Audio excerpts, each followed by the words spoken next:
Welcome to the only daily podcast focusing on compliance news of the day. Each morning, start your day with a cup of coffee and Tom Fox, the voice of compliance, to hear about 4 of the top compliance, corruption, or leadership stories you will need to start your day. The Daily Compliance News is a production of the Compliance Podcast Network.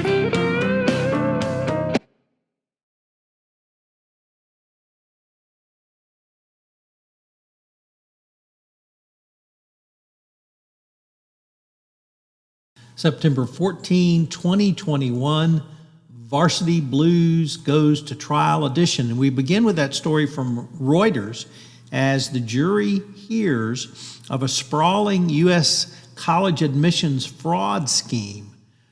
2 businessmen sought to use their wealth to fraudulently secure spots for their children at elite U.S. universities, prosecutors said in the opening statements. It's a sprawling conspiracy that extended from coast to coast. Defense lawyers call their clients innocent, saying they believe their money was being used for legitimate donations to universities, not bribes.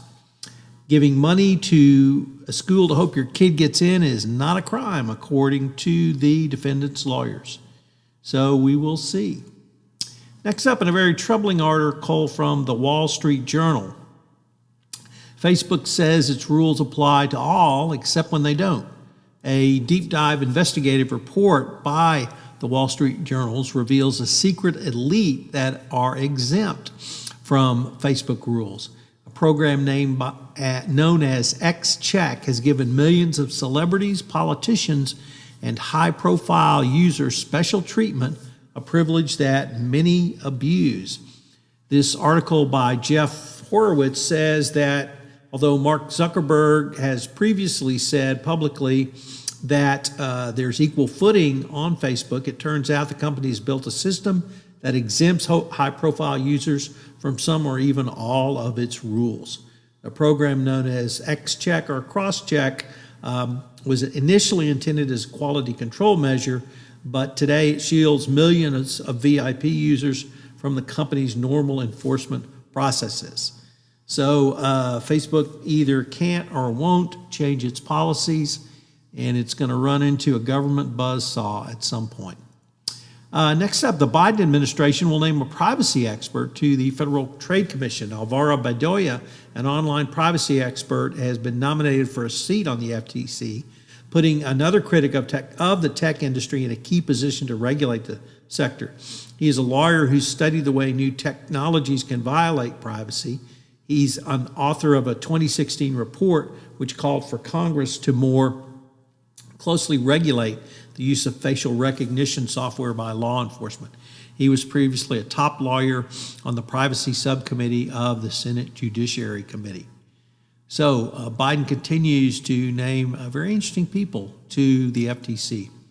And finally, our final article comes to us from our colleagues at CorderyCompliance, who report on a European Court of Human Rights ruling which says that harm to businesses outweigh the interest of disclosures made by whistleblowers.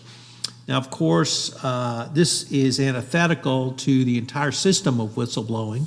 And all I can say is that well-known Texas law maxim that bad facts make bad law. But here, this European court found that it was more interested in protecting companies from negative information coming out than protecting the rights of whistleblowers. This will obviously be repealed, and it goes against basically all other whistleblower rulings. The Daily Compliance News is a production of the Compliance Podcast Network and a proud member of C-Suite Radio. Thanks so much for listening. I hope you'll join me again tomorrow.